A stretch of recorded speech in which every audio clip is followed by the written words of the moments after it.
സ്വന്തം മിഥിലാംസ് ആണ്. അപ്പോൾ നല്ല ഒരു ഹാപ്പി ന്യൂസ് ഒക്കെ കിട്ടിയിട്ടാണല്ലോ എൻ്റെ കുട്ടികൾ എല്ലാവരും ഇരിക്കുന്നത്. എന്താണ് ആ ഹാപ്പി ന്യൂസ് എന്ന് പറയുന്നത്? ഓണം എക്സാമിൻ്റെ ടൈം ടേബിൾ വന്നു കഴിഞ്ഞിരിക്കുകയാണ് അല്ലേ. പക്ഷേ ഹാപ്പി ന്യൂസ് എന്ന് ഞാൻ പറയുമെങ്കിലും എനിക്കറിയാം നിങ്ങളുടെ എല്ലാവരുടെയും മുഖം ഇപ്പോൾ ഇങ്ങനെയാണ് അല്ലേ. സ്മൈൽ ഇൻ പെയിൻ ആണ്, ശരിയല്ലേ? ഉള്ളിൽ കരഞ്ഞുകൊണ്ട് പുറത്ത് ചിരിച്ചുകൊണ്ടിരിക്കുകയാണ്. കാരണം വളരെ കുറച്ച് സമയമുള്ളൂ, എന്നാൽ ഒരുപാട് കാര്യങ്ങൾ പഠിക്കാനുണ്ട്. 9ാം ക്ലാസ് ആയതുകൊണ്ട് തന്നെ പുതിയ സിലബസ് ആണ്. ക്വസ്റ്റ്യൻ എങ്ങനെ വരുമെന്നറിയില്ല. പുതിയ പുതിയ കാര്യങ്ങളാണ്, ഒരുപാട് കാര്യങ്ങൾ പഠിക്കാനുണ്ട്. മൊത്തത്തിൽ ടെൻഷൻ അടിച്ചിരിക്കുകയാണ് അല്ലേ. പക്ഷെ മക്കളെ, don't worry, everything is under control. Okay, എല്ലാ കാര്യങ്ങൾക്കുമുള്ള സൊല്യൂഷൻ ഉണ്ട്. അപ്പം നമ്മുടെ കെമിസ്ട്രിയുടെ കാര്യത്തിലേക്ക് വന്നു കഴിഞ്ഞാൽ എൻ്റെ കുട്ടികൾക്കറിയാം നമ്മുടെ സിലബസ് മാറി, ക്വസ്റ്റ്യൻ പാറ്റേൺ ഒക്കെ തീർച്ചയായിട്ടും മാറിയിട്ടുണ്ട്. അതിന് ഏറ്റവും വലിയ എക്സാമ്പിൾ ആണ് ഓരോ ചാപ്റ്ററും കഴിഞ്ഞുള്ള ലെറ്റേഴ്സ് അസസ് സെക്ഷൻ എന്ന് പറയുന്നത്. അപ്പം നമ്മുടെ കയ്യിലുള്ള ഒരു മോഡൽ ക്വസ്റ്റ്യൻ എന്ന് പറയുന്നത് ആ ഒരു ലെറ്റേഴ്സ് അസസിൽ വരുന്ന ക്വസ്റ്റ്യൻ ആണ് അല്ലേ. ഒരു ചാപ്റ്റർ പഠിച്ചു കഴിയുമ്പോൾ ആ ചാപ്റ്റർ റിലേറ്റഡ് ആയിട്ട് എങ്ങനെയൊക്കെ ക്വസ്റ്റ്യൻസ് വരാം എന്ന ലെറ്റേഴ്സ് അസസ് നോക്കിയാൽ നമുക്ക് മനസ്സിലാകും. ഓക്കെ, അപ്പം നമുക്ക് എന്താ ചെയ്യാൻ പറ്റുക? ഓണം എക്സാമിന് കെമിസ്ട്രിയിൽ നല്ല മാർക്ക് സ്കോർ ചെയ്യാൻ, ഫുൾ മാർക്ക് സ്കോർ ചെയ്യാൻ വേണ്ടിയിട്ട് നമുക്ക് എന്താണ് ചെയ്യാൻ പറ്റുക? എന്താ ചെയ്യാൻ പറ്റുക? ഈ പറഞ്ഞ ലെറ്റേഴ്സ് അസസിൽ വരുന്ന അതേ പാറ്റേണിലുള്ള ഒരുപാട് ക്വസ്റ്റ്യൻസ് ഡിസ്കസ് ചെയ്യുക അല്ലേ. ഒരുപാട് ക്വസ്റ്റ്യൻസ് പഠിക്കുക. അത് പഠിക്കുന്നത് വഴി ഓണം എക്സാമിന് ഏത് രീതിയിൽ നിന്ന് ക്വസ്റ്റ്യൻസ് വന്നാലും ഈസി ആയിട്ട് നമുക്ക് ആൻസർ ചെയ്യാൻ സാധിക്കും, ശരിയല്ലേ? അപ്പോൾ തമ്പിൽ നിങ്ങൾ കണ്ടിട്ടുണ്ട്, ഈ ക്വസ്റ്റ്യൻസ് ഒക്കെ നിങ്ങളെ കുഴപ്പിക്കും. പക്ഷെ നമ്മളെ കുഴപ്പിക്കോ? നമ്മുടെ സൈലത്തിന്റെ മക്കളെ ഈ ക്വസ്റ്റ്യൻസ് കുഴപ്പിക്കോ? ഒരു ക്വസ്റ്റ്യൻസും കുഴപ്പിക്കാൻ പോകുന്നില്ല. അതാണ് മിസ് പറഞ്ഞത്, എവറിത്തിങ് ഇസ് അണ്ടർ കൺട്രോൾ. ഒന്നുകൊണ്ട് പേടിക്കേണ്ട കാര്യമില്ല കേട്ടോ. സോ ഇതേപോലെ സങ്കടപ്പെട്ടൊന്നും ആയിരിക്കരുത് എൻ്റെ ഒരു കുട്ടിയും ക്ലാസ് കാണാൻ ഇരിക്കേണ്ടത്. ഹാപ്പി ആയിട്ടിരിക്കുക, സെറ്റ് ആയിട്ടിരിക്കുക. അപ്പോൾ ഇന്നത്തെ വീഡിയോയിൽ നമ്മൾ ആ ലെറ്റേഴ്സ് എസസിൽ വരുന്ന വളരെ ഇമ്പോർട്ടൻ്റ് ആയിട്ടുള്ള കുറച്ച് ക്വസ്റ്റ്യൻസ് ഡിസ്കസ് ചെയ്യും. ഇതേപോലെയുള്ള ക്വസ്റ്റ്യൻസ് വന്നാൽ എങ്ങനെയാണ് ആൻസർ ചെയ്യേണ്ടത് എന്ന് മിസ് നിങ്ങൾക്ക് പറഞ്ഞു തരാം. അപ്പോൾ എല്ലാവരും റെഡിയല്ലേ? ഒന്നാമത്തെ ക്വസ്റ്റ്യനിലേക്ക് നമുക്ക് പോകാം. The atomic number and mass number of an element are 15 and 31 respectively. ഒരു മൂലകത്തിന്റെ അറ്റോമിക് നമ്പറും തന്നിട്ടുണ്ട്, മാസ് നമ്പറും തന്നിട്ടുണ്ട്. അങ്ങനെയാണെങ്കിൽ what is the number of valence electrons in this atom? എന്താ മക്കളെ? ബാഹിതമ ഇലക്ട്രോൺ. വാലൻസ് ഇലക്ട്രോൺസ് എന്ന് പറഞ്ഞാൽ എന്താ? അങ്ങനെ ഒരു ഇലക്ട്രോണിനെ പറ്റി നമ്മൾ പഠിച്ചിട്ടില്ലല്ലോ. എന്താ സംഭവം? എന്താ നമുക്കറിയാം, ഒരു ആറ്റം എടുത്തു കഴിഞ്ഞാൽ ഒരു ആറ്റത്തിന് ഇങ്ങനെ കുറെ ഷെല്ലുകൾ ഉണ്ട് അല്ലേ. അയ്യോ, ഇതെന്താ എൻ്റെ ആറ്റം ഇങ്ങനെ ഇരിക്കുന്നത്? ഒരു ആറ്റം എടുത്താൽ ഒരു ആറ്റത്തിൽ ഇതേപോലെ കുറേ ഷെല്ലുകൾ ഉണ്ട്. ഏറ്റവും പുറമെയുള്ള ഷെല്ലിനെ, ഏറ്റവും ഔട്ടർ മോസ്റ്റ് ഇരിക്കുന്ന ഏറ്റവും പുറമെയുള്ള ഷെല്ലിനെ നമ്മൾ പറയുന്ന പേരാണ് വാലൻസ് ഷെൽ അഥവാ ബാഹിതമ ഷെൽ. അപ്പോൾ ഈ വാലൻസ് ഷെല്ലിൽ ഇരിക്കുന്ന ഇലക്ട്രോൺ ആണ് വാലൻസ് ഇലക്ട്രോൺ. ഈ ബാഹിതമ ഷെല്ലിൽ ഇരിക്കുന്ന ഇലക്ട്രോണിനെ നമുക്ക് ബാഹിതമ ഇലക്ട്രോൺ എന്ന് പറയാൻ സാധിക്കും. അപ്പം അതെങ്ങനെ കണ്ടുപിടിക്കും? അതിനുവേണ്ടി നമുക്ക് ഇയാളുടെ ഇലക്ട്രോണിക് കോൺഫിഗറേഷൻ, ഇലക്ട്രോൺ വിന്യാസം എഴുതി നോക്കണം. എൻ്റെ കുട്ടികളെ നോക്കിക്കേ, ഇവിടെ അറ്റോമിക് നമ്പറും തന്നിട്ടുണ്ട്, മാസ് നമ്പറും തന്നിട്ടുണ്ട്. ഇലക്ട്രോണിക് കോൺഫിഗറേഷൻ എഴുതാൻ നമുക്കിതിൽ ഏത് നമ്പറാണ് വേണ്ടത്? ഏതാ വേണ്ടത്? മാസ് നമ്പർ ആണോ? അല്ല, മാസ് നമ്പർ എന്ന് പറഞ്ഞ എല്ലാവർക്കും തെറ്റിയിട്ടുണ്ട് അല്ലേ. നമുക്ക് വേണ്ടത് അറ്റോമിക് നമ്പറാണ്. കാരണം എന്താ? അറ്റോമിക് നമ്പർ എന്ന് പറഞ്ഞാൽ ഒരാറ്റത്തിന്റെ കയ്യിലുള്ള പ്രോട്ടോണുകളുടെ എണ്ണമാണ്, ശരിയല്ലേ? Number of protons in an atom, അതാണ് അറ്റോമിക് നമ്പർ. അതും ഇലക്ട്രോൺസുമായിട്ട് എന്താ ബന്ധം? ഒരാറ്റം ന്യൂട്രൽ ആണ്. ആറ്റം എന്ന് പറയുന്നത് നിർവീര്യമാണ് എന്ന് പറഞ്ഞാൽ അർത്ഥം എന്താ മക്കളെ? ഒരാറ്റത്തിനുള്ളിലുള്ള പ്രോട്ടോണുകളുടെ എണ്ണവും ഇലക്ട്രോണുകളുടെ എണ്ണവും തുല്യമായിരിക്കും. അപ്പോൾ ബേസിക്കലി അറ്റോമിക് നമ്പർ കിട്ടിയാൽ നമുക്ക് പ്രോട്ടോൺസിൻ്റെ എണ്ണം കിട്ടും. പ്രോട്ടോൺസിൻ്റെ എണ്ണം കിട്ടിയാൽ അതുവഴി ഓട്ടോമാറ്റിക്കലി നമുക്ക് ഇലക്ട്രോണുകളുടെ എണ്ണം കണ്ടുപിടിക്കാം, ശരിയല്ലേ മിസ് പറഞ്ഞത്? അങ്ങനെയാണെങ്കിൽ ഇവിടെ അറ്റോമിക് നമ്പർ എത്രയാ? 31 ആണോ? അല്ല, Z എന്ന് പറയുന്നത് അറ്റോമിക് നമ്പറും A എന്ന് പറയുന്നത് മാസ് നമ്പറും ആണ് അല്ലേ. സോ അറ്റോമിക് നമ്പർ ഇവിടെ നമുക്ക് തന്നിട്ടുണ്ട് 15 ആണ്. അതിൻ്റെ അർത്ഥം എന്താ? നമ്മുടെ കയ്യിൽ 15 ഇലക്ട്രോൺ ഉണ്ട്. ഇനി നമ്മുടെ ഷെല്ലുകൾ എങ്ങനെ ഇരിക്കുന്നത്? നമുക്കൊന്ന് ഇലക്ട്രോണിക് കോൺഫിഗറേഷൻ എഴുതി നോക്കാം അല്ലേ. എങ്ങനെ ഇരിക്കാം? K ഷെല്ലുണ്ട്, L ഷെല്ലുണ്ട്, എം ഷെല്ലുണ്ട്, മറക്കരുതേ. ഒന്നാമത്തെ ഷെല്ലാണ് കെ ഷെല്ല്, രണ്ടാമത്തെ ഷെല്ലാണ് എൽ ഷെല്ല്, മൂന്നാമത്തെ ഷെല്ലാണ് എം ഷെല്ല് അല്ലേ. അപ്പൊ ഒന്നാമത്തെ ഷെല്ലിൽ നമ്മുടെ കയ്യിൽ 15 ഉണ്ട്. എത്ര ഇലക്ട്രോൺസ് കയറും? മാക്സിമം എത്ര ഇലക്ട്രോൺസ് കയറുക? 2 എണ്ണം. എൻ്റെ കയ്യിൽ 100 കോടി ഇലക്ട്രോൺസ് ഉണ്ടെങ്കിലും ഒന്നാമത്തെ ഷെല്ലിലാകെ 2 ഇലക്ട്രോൺസ് കയറുകയുള്ളൂ. ഇനി രണ്ടാമത്തെ ഷെല്ലിലോ? രണ്ടാമത്തെ ഷെല്ലിൽ എത്ര ഇലക്ട്രോൺസ് കയറും? ആകെ 8 ഇലക്ട്രോൺസ് കയറുള്ളൂ അല്ലേ. അപ്പൊ നമ്മുടെ കയ്യിൽ ആകെ മൊത്തം 15 ആയിരുന്നു. ഇപ്പൊ 2 + 8 10 ഇലക്ട്രോൺസ് 2 ഷെല്ലുകൾക്കായിട്ട് നമ്മൾ വീതിച്ചു കൊടുത്തു. ഇനി നോക്കി, ഇനി എന്താ ചെയ്യേണ്ടത്? മൂന്നാമത്തെ ഷെല്ലിലേക്ക് പോകാം അല്ലേ. മൂന്നാമത്തെ ഷെല്ലിലേക്ക് നമുക്ക് പോകാം. എം ഷെല്ലാണ്. ഇനി മിച്ചമുള്ള 5 ഇലക്ട്രോൺസിനെ നമുക്ക് നമ്മുടെ എം ഷെല്ലിന് കൊടുക്കാം. കാരണം എം ഷെല്ലിന് മാക്സിമം 18 ഇലക്ട്രോൺസിനെ വരെ ഉൾക്കൊള്ളുവാൻ സാധിക്കും. അപ്പൊ 2, 8, 5 ആണ് ഈ ആറ്റത്തിന്റെ ഇലക്ട്രോണിക് കോൺഫിഗറേഷൻ. ഇനി എൻ്റെ കുട്ടികളെ പറഞ്ഞേ, വാലൻസ് ഷെല്ലിൽ അല്ലെങ്കിൽ ബാഹ്യതമ ഷെല്ലിൽ എത്ര ഇലക്ട്രോൺസ് ഉണ്ട്? ഇവിടുത്തെ ബാഹ്യതമ ഷെല്ല് ഏതാണ് മക്കളെ? ഇവിടുത്തെ ബാഹ്യതമ ഷെല്ല് എന്ന് പറയുന്നത് മൂന്നാമത്തെ ഷെല്ലായിട്ടുള്ള എം ഷെല്ലാണ് അല്ലെ. ഈ എം ഷെല്ലിൽ എത്ര ഇലക്ട്രോൺസ് ഉണ്ട്? 5 ഇലക്ട്രോൺസ് ഉണ്ട്. അപ്പോൾ ഒന്നാമത്തെ ക്വസ്റ്റ്യൻ ആൻസർ എന്താ? വാലൻസ് ഷെല്ലിൽ എത്ര ഇലക്ട്രോൺസ് ഉണ്ട്? 5 ഇലക്ട്രോൺ ആണ് ബാഹ്യതമ ഷെല്ലിലുള്ളത് നമുക്ക് പറയാനായിട്ട് സാധിക്കും. ഇനി അടുത്ത ക്വസ്റ്റ്യൻ എന്താ? How many neutrons R present അല്ലെ. ഈ ആറ്റത്തില് എത്ര ന്യൂട്രോണുകൾ ഉണ്ട്? അപ്പൊ മക്കളെ, ന്യൂട്രോണുകളുടെ എണ്ണം കണ്ടുപിടിക്കാൻ ഒരു ആറ്റത്തിന്റെ അറ്റോമിക് നമ്പർ കിട്ടിയാൽ പ്രോട്ടോൺസിന്റെ എണ്ണവും ഇലക്ട്രോൺസിന്റെ എണ്ണവും കിട്ടി. ഇനി എങ്ങനെ ന്യൂട്രോൺസിന്റെ എണ്ണം കണ്ടുപിടിക്കും? എന്തെങ്കിലും ഇക്വേഷൻ ഉണ്ടോ? തീർച്ചയായിട്ടും നമ്മുടെ കയ്യിൽ ഇക്വേഷൻ ഉണ്ട് അല്ലേ. ഒരു ആറ്റത്തിലെ ന്യൂട്രോൺസിന്റെ എണ്ണം കണ്ടുപിടിക്കാനുള്ള ഇക്വേഷനാണ്. എന്താണ് ഇക്വേഷൻ എന്ന് പറയുന്നത്? Mass number minus atomic number ചെയ്താൽ മതി അല്ലേ. ഒരാട്ടത്തിലെ ന്യൂട്രോണുകളുടെ എണ്ണം കണ്ടുപിടിക്കാൻ A-Z അഥവാ മാസ് നമ്പറിൽ നിന്ന് അറ്റോമിക് നമ്പർ മൈനസ് ചെയ്താൽ മതി. ഇവിടെ മാസ് നമ്പർ എത്രയാ? 31 ആണ്, ചോദ്യത്തിൽ തന്നിട്ടുണ്ട് അല്ലേ. ഇനി അറ്റോമിക് നമ്പർ എത്രയാ? 15 ആണ്. അപ്പൊ 31 - 15 നമുക്ക് 16 എന്ന് കിട്ടും. ഇവിടെ 16 ന്യൂട്രോൺസ് ഉണ്ട്. അടുത്ത ക്വസ്റ്റ്യൻ എന്താ? Draw the orbit electronic configuration അല്ലെ. ഓർബിറ്റ് ഇലക്ട്രോൺ വിന്യാസം നമുക്ക് അങ്ങനെ ഡയഗ്രാം ഇല്ലേ, ആ ഡയഗ്രാം നമ്മൾ വരയ്ക്കണം. മക്കളെ, ബേസിക്കലി ഡയഗ്രാം വരയ്ക്കാനായിട്ട് ഏറ്റവും ആദ്യം നിങ്ങൾക്ക് വേണ്ടത് എന്താണെന്നറിയോ? ഏറ്റവും ആദ്യം വേണ്ടത് ഒരു പെൻസിലും ഒരു കോമ്പസും. എൻ്റെ കുട്ടികളെല്ലാവരും നല്ല വൃത്തിയായിട്ട് കോമ്പസും പെൻസിലും ഉപയോഗിച്ച് വേണം ആട്ടത്തിൻ്റെ സ്ട്രക്ചർ വരയ്ക്കാൻ കേട്ടോ. ഒരാൾ പോലും കൈ കൊണ്ട് വെറുതെ ഇങ്ങനെ വരച്ച് വെക്കരുത്. ഓക്കെ അല്ലേ. ഇനി കോമ്പസും പെൻസിലും ഒക്കെ എല്ലാവരും എടുത്തോ. എല്ലാവരും എടുത്തു കഴിഞ്ഞാൽ രണ്ടാമതായിട്ട് നമുക്ക് വേണ്ടത് ആറ്റത്തിന്റെ ന്യൂക്ലിയസിൽ ആരൊക്കെയുണ്ട്? പ്രോട്ടോൺസും ന്യൂട്രോൺസും ഉണ്ട്. ഇവരുടെ 2 പേരുടെയും എണ്ണം അതുകൊണ്ട് നമുക്ക് വേണം. ഇവിടെ 15 പ്രോട്ടോണും 16 ന്യൂട്രോണും ഉണ്ട്. ഇനി മൂന്നാമതായിട്ട് നമുക്ക് വേണ്ടത് ഇയാളുടെ ഇലക്ട്രോണിക് കോൺഫിഗറേഷൻ ആണ്. അതും നമ്മൾ കണ്ടുപിടിച്ചു അല്ലേ. 2, 8, 5 ആണ് ഇലക്ട്രോണിക് കോൺഫിഗറേഷൻ. ഇനി നമുക്ക് ആറ്റത്തെ വരയ്ക്കാം. ആദ്യം തന്നെ നമ്മളൊരു കുട്ടി ന്യൂക്ലിയസ് വരയ്ക്കുന്നു. അതിനുശേഷം ഒന്നാമത്തെ ഷെല്ലിനെ നമ്മൾ വരയ്ക്കുന്നു, രണ്ടാമത്തെ ഷെല്ലിനെ നമ്മൾ വരയ്ക്കുന്നു, മൂന്നാമത്തെ ഷെല്ലിനെ, ഇവിടെ 3 ഷെല്ലല്ലേ ഉള്ളൂ, 3 ഷെല്ലിനെ മിസ് വരച്ചു. ഇനി എന്താ ചെയ്യേണ്ടതെന്ന് അറിയോ? ന്യൂക്ലിയസിനുള്ളിൽ ആരായിരിക്കുന്നത്? ന്യൂക്ലിയസിനുള്ളിൽ 15 പ്രോട്ടോണും 16 ന്യൂട്രോണും ഉണ്ട്. അതങ്ങ് എഴുതി വെക്കണം കേട്ടോ, നിർബന്ധമായിട്ട് എഴുതണം.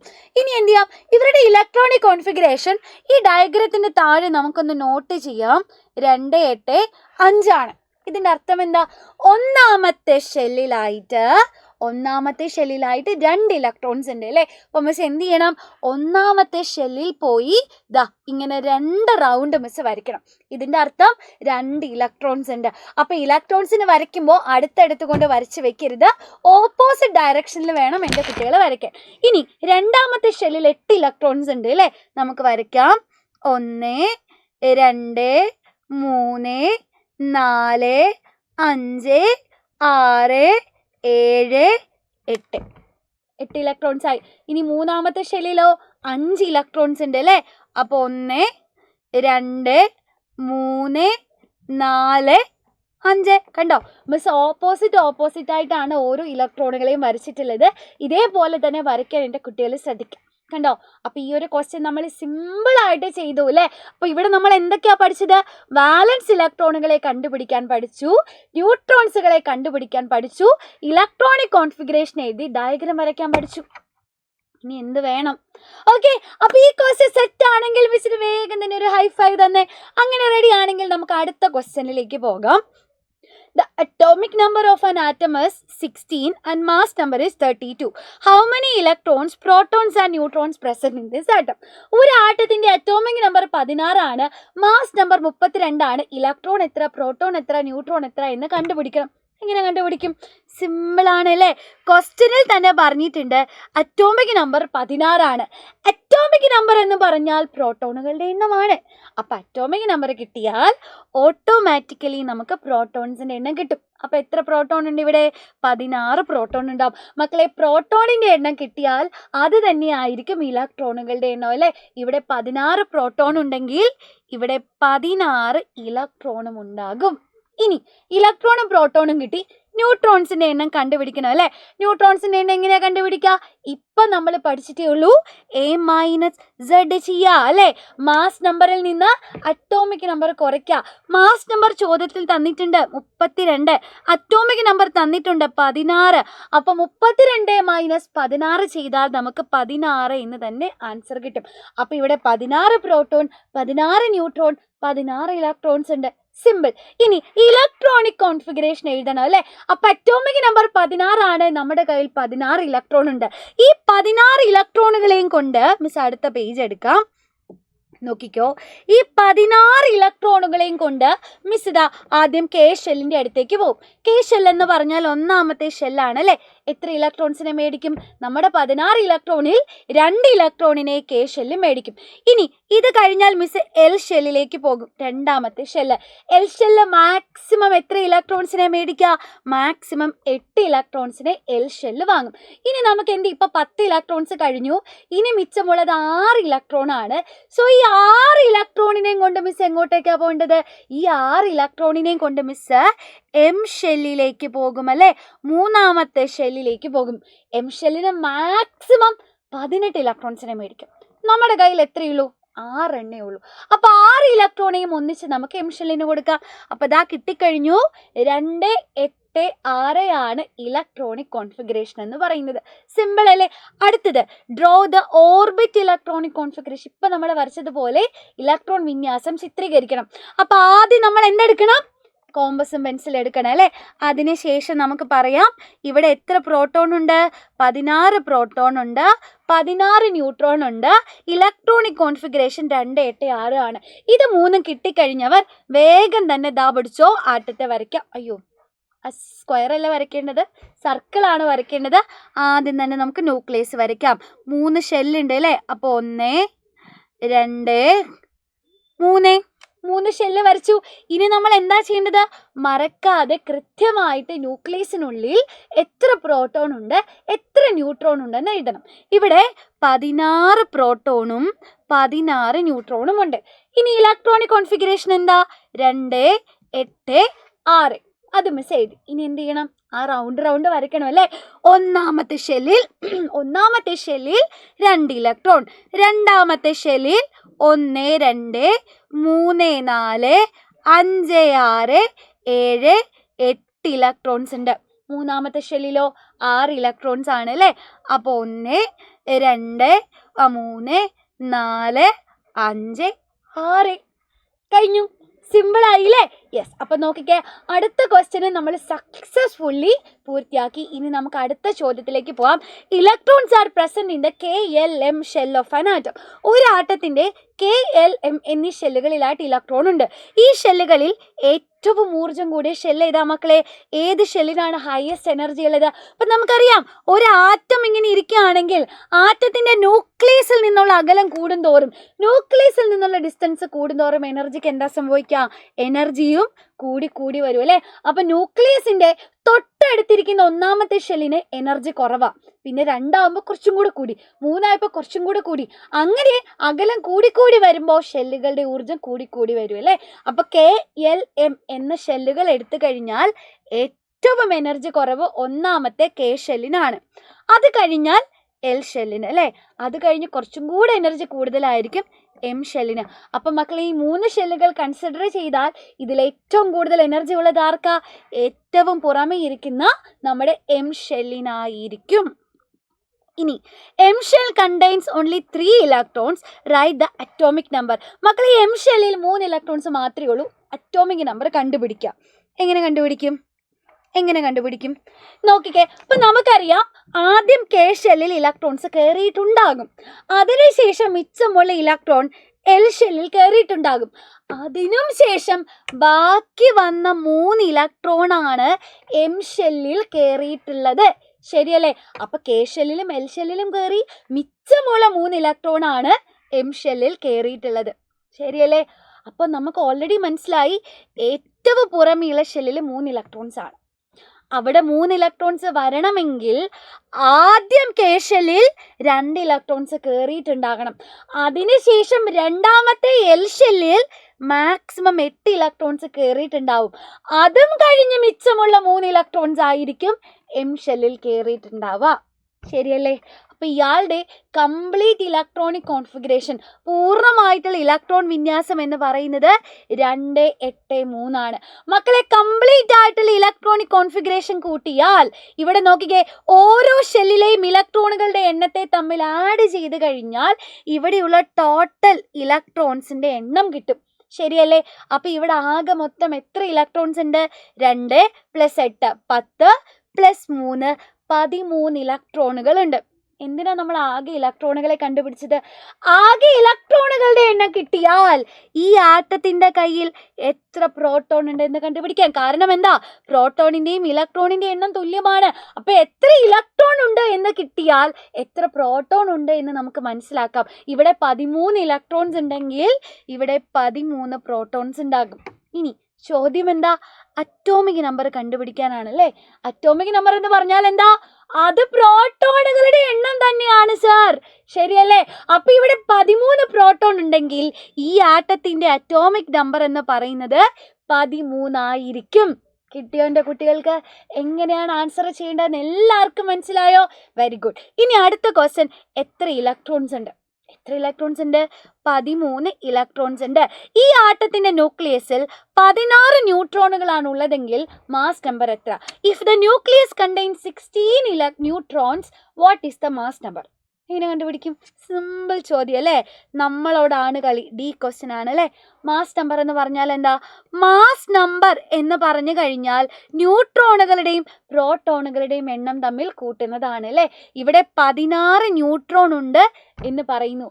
ഓൾറെഡി നമുക്ക് കിട്ടി 13 പ്രോട്ടോൺ ആണുള്ളത്. ഇത് രണ്ടും കൂടെ കൂട്ടിയാൽ പോരെ? സോ 16 + 13 എത്ര കിട്ടും മക്കളെ? 29 എന്ന് കിട്ടും. ഈ ആറ്റത്തിന്റെ കയ്യിൽ എത്ര പ്രോട്ടോൺ ഉണ്ട്? ഈ ആറ്റത്തിന്റെ മാസ് നമ്പർ എത്രയാണ്? 29 ആയിരിക്കും. സെറ്റായോ? അപ്പോൾ മക്കളെ, ഈ ചാപ്റ്ററിൽ നിന്ന് ഏതൊക്കെ രീതിയിലാണ് ക്വസ്റ്റ്യൻസ് വരിക എന്നുള്ള ഐഡിയ എൻ്റെ കുട്ടികൾക്ക് കിട്ടിയോ? അപ്പോൾ നിങ്ങൾക്ക് നമ്മൾ ആദ്യം തിയറി പഠിക്കുമ്പോൾ ഇങ്ങനെയൊന്നും നമ്മൾ പഠിക്കുന്നില്ല, ഡയറക്റ്റ് ആയിട്ടാണ് നമ്മൾ പഠിക്കുക. പക്ഷെ ആ ഓരോ ടോപ്പിക്കിൽ നിന്നും ആപ്ലിക്കേഷൻ ലെവലിലേക്കാണ് ക്വസ്റ്റ്യൻസ് വന്നിട്ടുള്ളത്. പക്ഷെ മിസ്സിന് ഉറപ്പാണ് ഈ ഒരു വീഡിയോ കണ്ടു കഴിയുന്നതോടുകൂടി തന്നെ ഇതേപോലെ ഏത് ക്വസ്റ്റ്യൻസ് വന്നു കഴിഞ്ഞാലും എൻ്റെ കുട്ടികൾക്ക് തീർച്ചയായിട്ടും ചെയ്യാനായിട്ട് സാധിക്കും അല്ലേ? അപ്പോൾ ഓണം എക്സാം അല്ല, ഇനി എന്ത് ടൈം ടേബിൾ വന്നാലും നമ്മൾ എങ്ങനെയാ കണ്ണടയൊക്കെ വെച്ച് അല്ലേ? നമ്മളെല്ലാവരും സെറ്റാണെങ്കിൽ ചിരിച്ചിട്ടേ ഇരിക്കും. ഈ ചിരി സ്മൈൽ ഇൻ പെയിൻ അല്ല, smile with confidence, smile with happiness. എക്സാമിന് ഫുൾ മാർക്ക് മേടിക്കാൻ പറ്റുമെന്ന കോൺഫിഡൻസോട് കൂടിയിട്ടുള്ള ചിരിയായിരിക്കണം എൻ്റെ കുട്ടികളുടെ മുഖത്ത് വരേണ്ടിയിരിക്കുന്നത്. ഓക്കെ, അപ്പം മക്കളെ ഇത്രയുള്ളടാ. ഇനി ഇതേപോലെ ഒരുപാട് കാര്യങ്ങൾ എനിക്ക് നിങ്ങൾക്ക് പറഞ്ഞു തരാനുണ്ട്. പക്ഷെ അതിനു മുമ്പേ എൻ്റെ കുട്ടികളുടെ മനസ്സിൽ എന്തെങ്കിലും സംശയം ഉണ്ടാവും അല്ലേ? മിസ്സേ ഈ ഒരു ടോപ്പിക്ക് കിട്ടിയാൽ കൊള്ളാം, അങ്ങനെയുള്ള എന്തെങ്കിലും ടോപ്പിക്കുകൾ ഉണ്ടെങ്കിൽ, എന്തെങ്കിലും സംശയങ്ങൾ ഉണ്ടെങ്കിൽ, ഏതെങ്കിലും ടോപ്പിക്കിൻ്റെ വീഡിയോ വേണമെന്നുണ്ടെങ്കിൽ തീർച്ചയായിട്ടും എൻ്റെ കുട്ടികൾ ഈ വീഡിയോയുടെ താഴെ കമൻറ്റ് ചെയ്യുക. ആ ടോപ്പിക്കിൻ്റെ ഒരു വീഡിയോ മിസ് ചെയ്യുന്നതായിരിക്കും. ഇനി ഇത് മനസ്സിലായെങ്കിൽ, നിങ്ങൾക്ക് യൂസ്ഫുൾ ആയെങ്കിൽ മാക്സിമം ഫ്രണ്ട്സിൻ്റെ അടുത്തേക്ക് ഷെയർ ചെയ്യുക. അതേപോലെ തന്നെ മിസ്സിനെയും അറിയിക്കണം. മിസ്സിനെ എങ്ങനെ അറിയിക്കും? കമൻറ്റ് ചെയ്യുക കേട്ടോ. മിസ് ഇത്ര കഷ്ടപ്പെട്ട് വീഡിയോ ഇടുന്നത് എന്തിനു വേണ്ടിയിട്ടാണ്? എൻ്റെ കുട്ടികൾക്ക് മനസ്സിലാവണം, എൻ്റെ കുട്ടികൾ പഠിക്കണം, എൻ്റെ കുട്ടികൾക്ക് എക്സാമിന് ഫുൾ മാർക്ക് കിട്ടണം എന്ന ആഗ്രഹത്തോട് കൂടിയിട്ടാണ് അല്ലേ? അപ്പം മിസ് ഇങ്ങനെ വായിട്ട് അലക്കിയാണ്. പക്ഷെ അതിൻ്റെ റിസൾട്ട് എപ്പോഴാണ് കിട്ടുക? നിങ്ങൾക്ക് മനസ്സിലാകുമ്പോൾ. അപ്പം മനസ്സിലായോ ഇല്ലയോ എന്നുള്ള കാര്യം എൻ്റെ കുട്ടികൾ തീർച്ചയായിട്ടും കമൻറ്റ് ചെയ്യുക. ഒന്നുകൊണ്ടും പേടിക്കണ്ട, കൂടെ ഉണ്ടാവും. അപ്പം മക്കൾ ഇതേപോലെ നെക്സ്റ്റ് ഒരു വീഡിയോയിൽ കാണാം. Tata, bye bye, signing off. Love you, by.